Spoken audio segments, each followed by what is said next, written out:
This video is sponsored by Narked at 90. They are beyond technical. Right now there's an offer on if you go to narkedat90.com and use the Big Scuba code BIGSCUBA2024. So this is Barry, he's deep sub lead. He's the man who's currently in. Okay, so we'll do a bit quick interview with you, shall Yes, we? Yeah. Is that all right?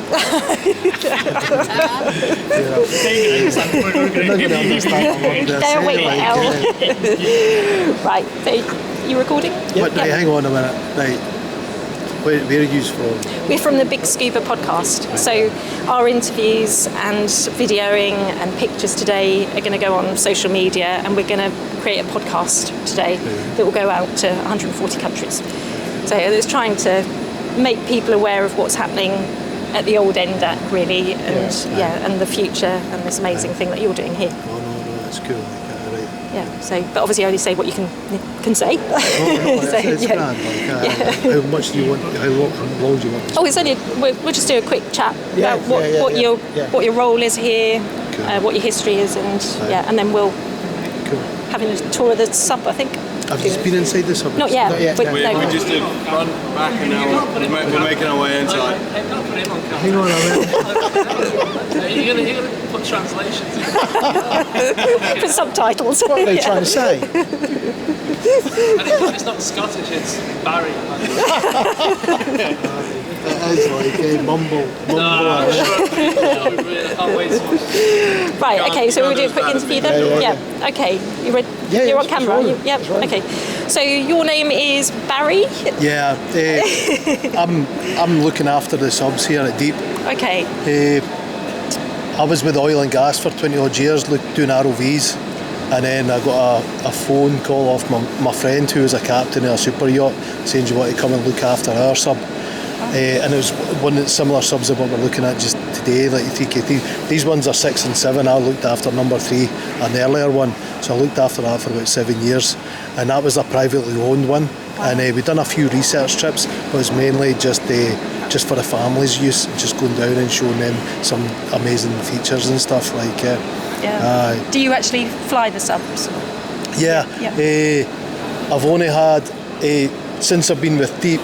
I've been in the red when we've done a mission in the Maldives. Everybody knows where the Maldives diving is, and that was with the Necton mission. And then after that we went down to Chagos, and there's a company called Rev Ocean. I don't know if you're aware of Rev Ocean. Rev Ocean are our research firm that I've started up, and we went down to the Chagos. Chagos is islands in between the Mauritius and the Maldives. Okay. And it's got the biggest atoll in the world, in Maldives, but there's no inhabitants right now. So basically we were going down there, and it's like there's loads of birds. There's no rats in the islands. There's loads of birds. So it's some amazing things. Like I saw a whale shark there for my first whale shark. So like in the Maldives we saw like hammerheads, like scallop hammerheads, not just like great hammerheads that are pretty like no common, like but scallop hammerheads. And then we went to Chagos. We saw whale sharks, and we saw some treasure sharks and all stuff in like the sub. All in the sub. Wow. Aye. So like 500 metres in the red one, we saw a tiger shark come in and had a wee look at us. Like it's nuts. But I say to people like I've seen like World War II wrecks and stuff with guns pointing up with coral coming out the guns, so it actually looks like there's like shells coming out of them. But for me, the biggest joy is not actually seeing like the stuff outside the sub, it's actually seeing what happens inside the sub, like the two passengers. For me, I know I've done my job right if they're actually in tears in there at some points, like because like you can put the stereo on in there, and you can put, if you play the right song at the right time, there's people like we've had manta rays flying around us, and we've had Lacme playing.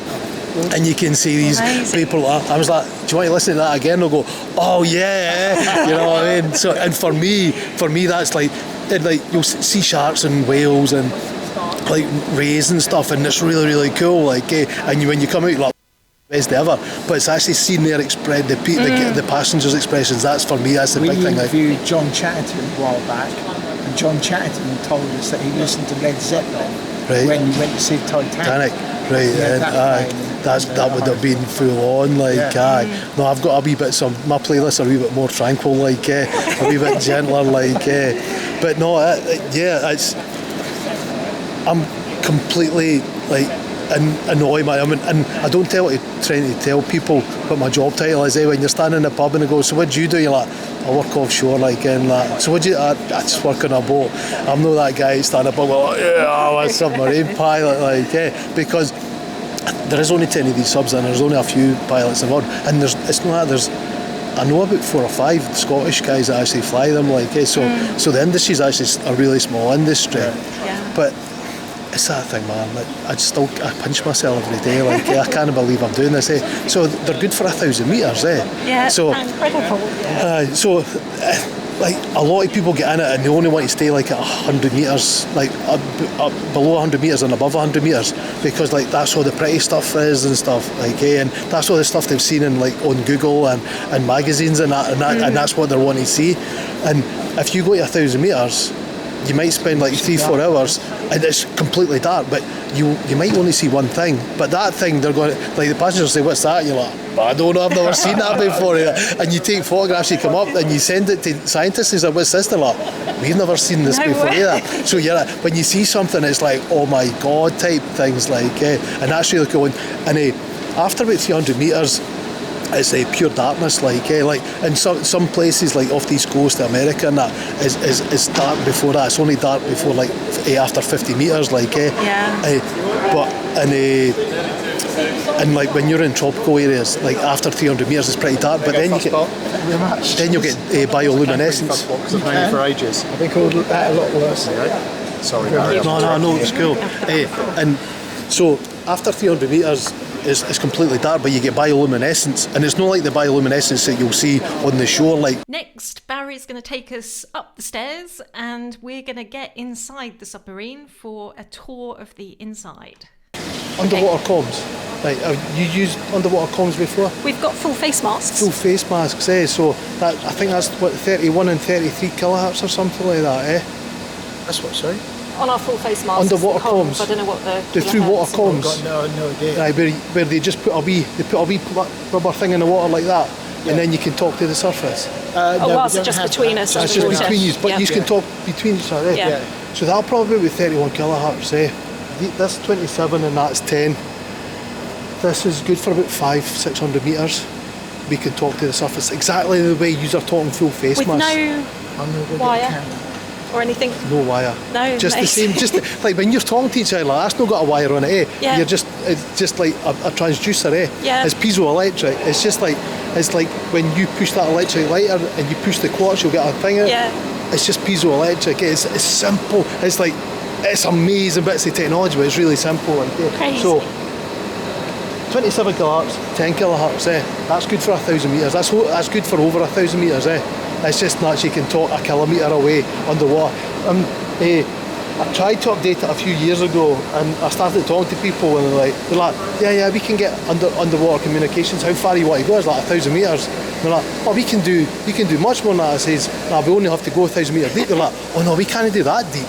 We can do like a couple of 1,000 metres that way, like, but not down. But no down. Like, it's the technology and the pressure difference. Like, I'm going to show you how to get into the sub. Okay. Right. So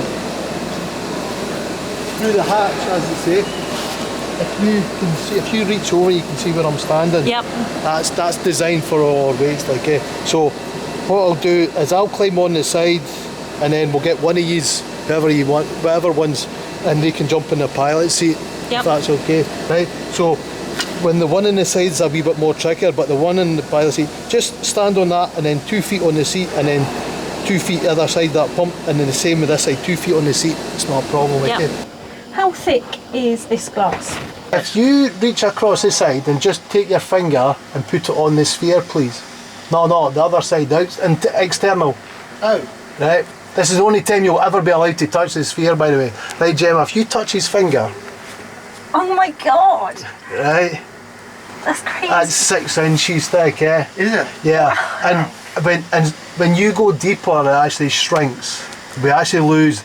It loses 60 kilograms of displacement, like, as it goes deeper at 1,000 metres. Right, Mark, if you never saw us how we get in, we're going to turn around and put your legs dangling in the sphere, okay, please. No, don't grab that, Mark. Yeah. Right, just grab the sides of the frame, please, Right, and then just dangle your feet in.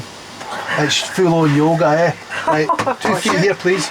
That's it. And then 2 feet on the leather seat at the back here, please. Hey, that was it. What did his name? Was it Ian. Sorry, man. It's alright, I've been called worse. Put 2 feet either side here, please. It's just the captain's chair then, is That's it? a pilot's Wow. chair, Oh, aye. goodness. Right, that the columns. So, in the submarine, I tell everybody this is luxuries. All the electronics are luxuries. For if you want to get to the bottom of the ocean and then come back up, you don't need any of these things. It's all luxuries. Right. The other side are all the important stuff. Like when you get down to the bottom and you want to drive about, the thrusters. That's a luxury. Which you control with this? We control with that, Yeah. But as I say, that's a luxury. For you actually driving about, you can go to the bottom and come back up to the surface without using our thrusters. Okay. Right. And then there's we've got altimeters, we've got GPS, we've got underwater GPS. Let's say with transponders. What else we've got in here? We've got the manipulator. We can recover stuff from the seabed using the manipulator. That's all luxuries. If we want to get back to the surface, the other side where your hand is, for me this is important stuff. Like all the black valves are air, and when I say air, and especially to scuba divers, they're immediately thinking, right, how many minutes have I got left? It's no that at all. The air is to fill up the big yellow tanks on the side, and that makes it stable. And I don't know if we've spoke about the variable ballast tank at the back. Yes, he showed us it fills up with the water. It fills up with the water. So the variable ballast tank is like your BSD, where you actually put a wee bit of air in it and it slows you down like air brakes. That works the same way. We pump out fluid and then we get. What's the regulator for? That we'll get to there. We'll get to there. So the air is to fill up the tank. So if that variable ballast tank fails at 1,000 metres. I don't know if he showed you the 2 tanks at the back. The green ones? No, that's the oxygen, the black ones. There's 2 tanks and then the ones on the 6 of them. The 6 of them. So there's 8 tanks of air. So at 1,000 metres, it's going to take 40,000 litres to fill the tanks up. Wow. And I've actually only had to use it once before. We've done some maintenance to the sub, and we're dropping down. We're going down to 1,000 metre dive. It's like an MOT you've got to do every year. Yeah. So we're dropping down to 1,000 metres. And switched on the pump, it didn't work. And there's 800 metres it switched on, it didn't work. 900 metres didn't work. And so we start filling up the tank, so you start using the 2 at the back first. Well, that's running out. So I've opened this valve here, the bank isolate, and that's just allows us to get the bottles underneath and in the tanks. And the guy sitting here was like, whoa, you can't touch that, it's an emergency. And the guy sits there like, this is an emergency. I'm like, yeah, this is an emergency. So we've actually used the air there, and but we actually stopped about 980 metres, and we're all stable, everything's good. We're like, right, let's go back up, we'll fix the problem with the pump. We came back up, fixed the problem with the pump, and then dropped back down. So basically it was at 1,918 metres, and I did, so I got nearly 2,000 So let's get this metres. right, you have to drop down to 1,000 metres to check it works. Well, if you're doing an MOT, you're doing an MOT. If you're doing an MOT, Yeah, but when you do an MOT on a car, you're not down at 1,000 metres. No, definitely. But and you can't test your brakes. How do you test your brakes? It's the same. Brake test. But it's this thing like the full ocean sub. Yeah. You've got to test that. And there's always going to be some person to test it. But the thing is, as I say, you've got your VBT. That's your primary way to actually adjust your depth. Right. Because if you want to go deeper, it's like you dump some air. So you take on a wee bit more water, and if you want to go lighter. So if that fails, then you've got the backup. That's putting air in there. If that fails, there's a you can see the pumping machine on the legs there. Yeah. Right, we can pump off like handbrake. that handbrake there. It's not a handbrake, it's actually a pump. It's a hydraulic pump. You can't do handbrake turns. You can drift round the corner and stuff like So is that where you pump?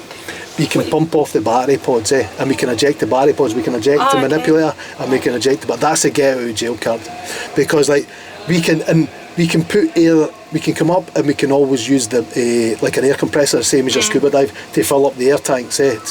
But we can't just go into Tesco's and buy another battery pod. So that's like your get out of jail card, and that's like the last thing. And that would take you up to surface. Or you'll just and there's no stopping you, like. So, and that's the thing, like, that. You'd be a bit messed up by the time you hit the surface. Nah, because it's actually designed to go. It'll reach a terminal velocity. No, I won't go that. I'll just go straight up. But I'll reach a terminal velocity and I won't go any faster. Really? And this is designed. The sphere is.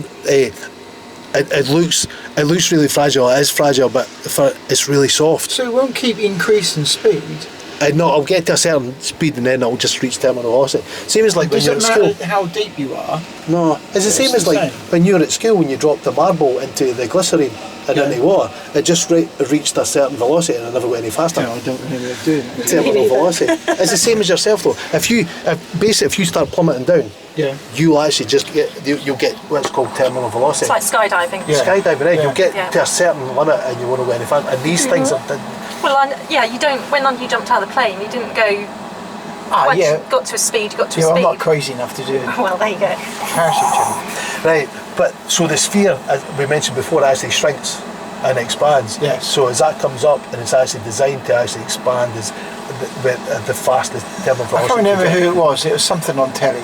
I don't know about James Cameron. Right. Some of his sub was leaking, and then when they got to about 400-500 meters, the leak, and they knew it leaked. The leak then stopped because it got to a certain pressure. And you think everyone's squashing like the sphere, as I say, the sphere's shrinking all the time as you drop down, and the seats and all this frame is actually sitting on the acrylic. So this is all moving. So as you go down, you get. You do hear it. You hear it creaking like, and it's just these moving on it like, but as that comes down, everything's shrinking and getting it out. And it's like with the lights, you'll get like a ground fault in the light sometimes, and at depth, sometimes that fault will disappear. What do we get? So what comes on the screen here? On the screen, I'm just thinking. We'll get it up. Right, so as I said, this is all luxury. This is like the greatest luxury you've got, because we could fly the submarine. We've got PLC bypasses. We've got thruster enabled. We've got bypasses so that we can actually control the sub without needing this. Oh wow! Right, but along the sides here we've got is that cabin CO2. Yeah. So there's the monitors there. So we've got their sensors. So we've got a whole bank of sensors and stuff here. Like we've got doing the dive. We've got the depth, and the depth is as you drop down. But then we've got the altimeter, and the altimeter is actually how far off you're off the seabed. So what will happen is that when you leave the surface, you'll have a reading of say 200 meters here. But then when you're halfway, you'll have 100 here and 100 there. So you actually it'll go like that. But you're actually sitting on top of the altimeter. It's a big, huge thing. What would be really cool is a head-up display on there, telling you your depth. I know, but if it's on there, you're not going to see anything. But if it's there, that'll be really cool. But then when you actually want to see the fish, giving you depth. When you want to see a fish, then it's going to interrupt it. And then you could have AI built into it that identify certain fish and go, this is, because as a tourist then, you can say, hey, certain shark. There we go, man. We found a niche. Yes, definitely. I'll have a word with Dean. Can I come on as a... Can I come for the next sometime? I've got so many ideas like... So, when you're going descending, do you feel the change in pressure? Do people... Nothing at all? So it keeps the same amp. That's fair. If you switch the lights off, it doesn't matter you're at 100 metres. If it's dark, it doesn't matter if you're 100 metres, 500 metres, 1,000 metres. You just like, and it's only when you switch the lights on that it's like when when you're driving in fog or like in snow and it's that stuff coming towards you. It's basically that when you're dropping down, and then it's same as like when you're dropping down in your scuba and you put a wee bit of air in that stuff. You can actually notice it doesn't go and you're like, oh hang on, that's slowing down. It's the same with this. You've got to put a light on to see it. We've not got any indication how fast we're dropping down. So do you scuba dive? I've done some scuba diving. I was at Plymouth University and I've done my HSC Part 4 course, and I've not done much scuba diving since then. I've done some dives in when was the last time? Was it Fiji or something? It was the last dive and that was just incredible. But this is better. For me, the scuba diving it's that whole thing where you're concentrating your breathing. That whole like, I went to my local scuba diving club and I sat for an hour in a swimming pool just facing the bottom of.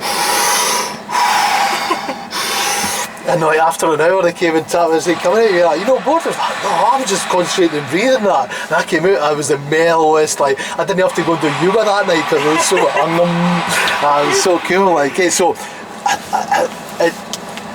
the submarine is just amazing. Like, and we've spoken about like some of the things we've seen, but the two of them, it's like comparing skiing and snowboarding. Skiers think they're as best, snowboarders think they're best, but it's actually just getting in the water. It's just the experience of water. Encouraging. That's a barometer. So as the pressure just increases, Aye. So if you've got an air leak, that pressure will increase. So it's just another way making sure there's any problems. So you've got an analogue back sort of check and the digital check. Aye. That's good, isn't it? So it's the same with the air, like and the oxygen. So you've got your oxygen there, so the air here, but the oxygen's just bled in at metabolic rate. And you just at 1.5, that's half a litre per minute LPM? Per person. Aye. What's LPM air? Litres per minute. Okay.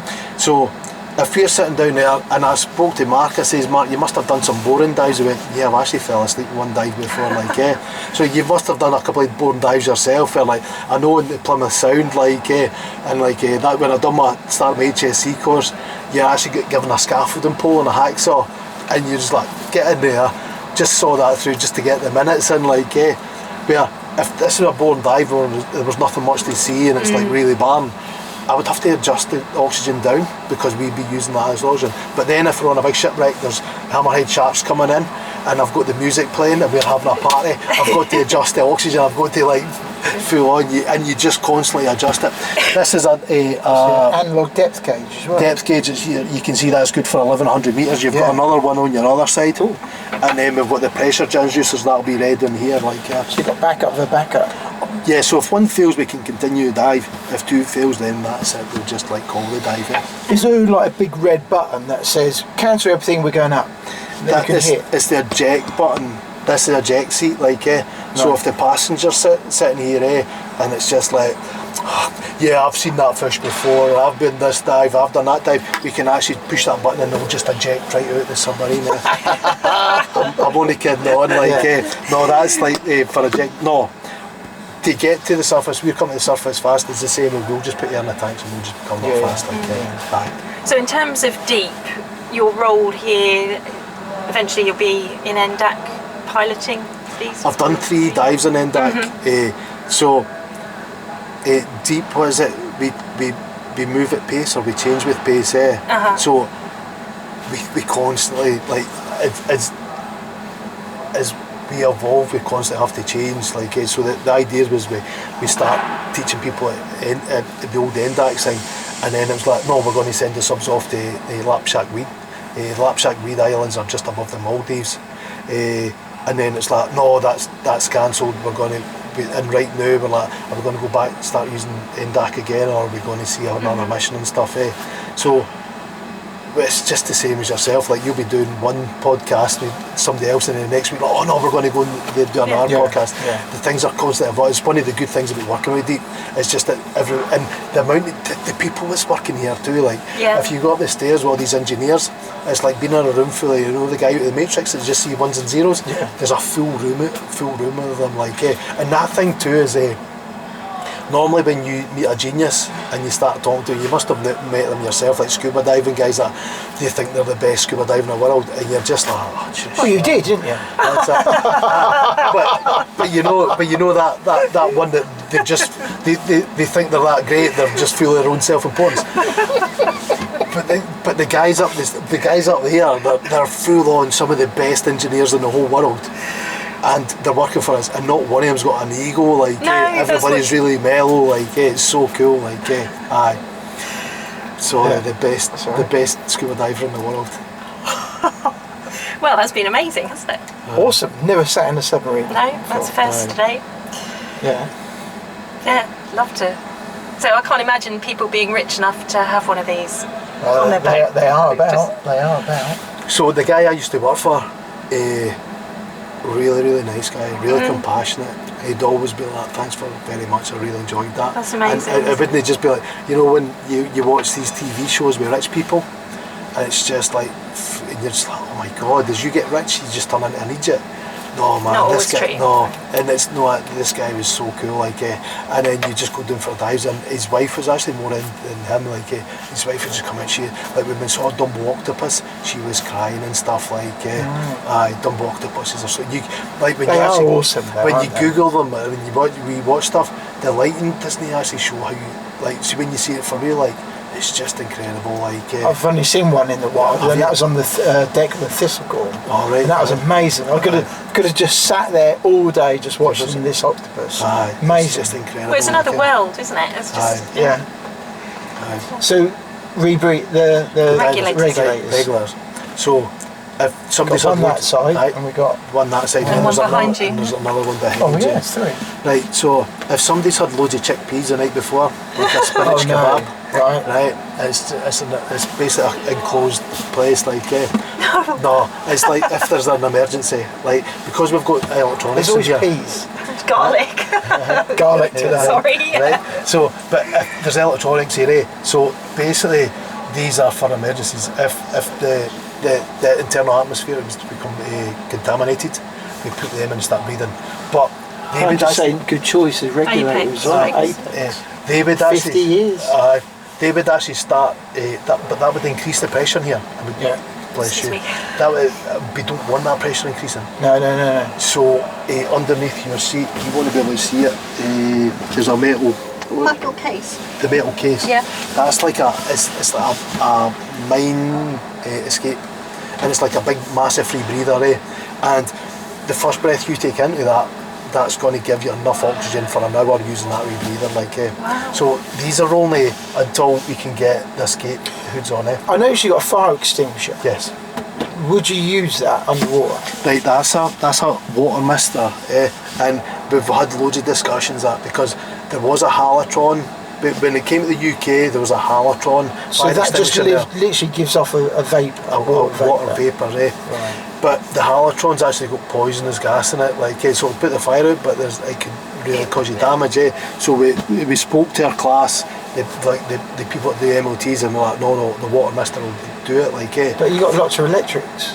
Well, that's the thing, like, you've got your fire triangle, and like the first thing you're taught is like if you've got your fire triangle, heat, fuel and oxygen. Yeah. So if you take away any one of that triangle, that will dissipate, like, so Yeah. if you take away the heat, you just turn off the power. Yeah. So that's the heat away, and the first thing you're going to do is switch off the oxygen too, Yeah. So then you're left with the fuel. And If you turn your power off, do you turn your oxygen off at the same time? No, this one said that's all luxuries. This is all the stuff we need, and this is all just manually. So basically, you controlled. could cut all the electrics, And then you'd turn the still have valves. and you still have oxygen. Underneath here, you can see the green valve there. Yeah. That's how I would switch off the oxygen. So it would kill the oxygen straight away, right? So I would say, right, guys. So if there's a fire, say, right, guys, put these on because it's contaminated. Going to kill the oxygen. So not kill the oxygen. We're going to shut the oxygen off. Yeah. So we're breathing on this. Get the escape hoods on. The oxygen's going to stay off the whole time. Yeah. So then there's no chance of like erupting Reigniting, again. yeah. The heat's off, but everything else, everything we bring in here, it's got to be what is it? Fire retardant. Fire retardant. Oh, right, like, yeah. like some of the clothes you wear is not going to be fire retardant, but it's that whole thing is like we try to maintain. Yeah. So as you come in as a pilot or as a passenger, Aye. you'd be asked to not wear certain materials, I guess. Nah, but it's not that strict. Like, we can go that strict, Right. but it's that thing of like you're not going to be near that much electricity here, and it's that thing where the buttons are there to switch off. Because the obviously there's a power. lot of money employed with something like this. How much is something like this, would you say? If you want to buy one, it'll be $4 million. 4 million. Aye. Right, but then at the back of you, the black bag.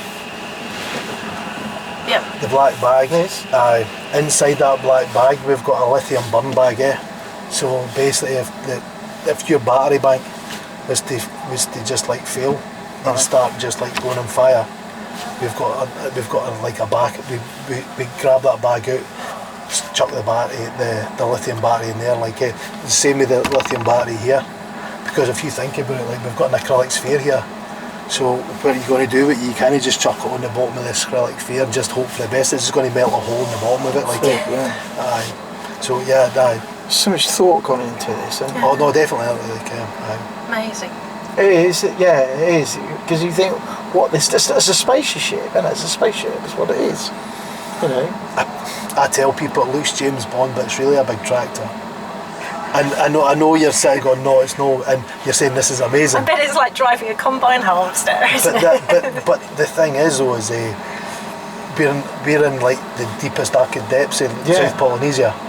If it's complicated, you can't just take it to the BMW dealer and ask them to just plug it in and actually just say, go and service that for me. It's got to be able to get serviced on like in remote places. So everything's got to be simple and it's got to be robust. And like one of the things with cars these days is like they're really complicated, but they're not very robust. They've got so many things that go wrong with it. I've got electric sliding doors in my van. I was like, that's really cool. I was like, it's just something else to go wrong. Like, so, and this is what I say. This, all these valves are really, to me, these are important ones, because these are all just manual control valves. These will get you back to the surface. These will, like, there's a regulator there to take the high pressure oxygen to low pressure oxygen. If that was to fail, we can actually shut off the regulator supply and then just open up valves and just gently open them just to give us low pressure oxygen. Like, so.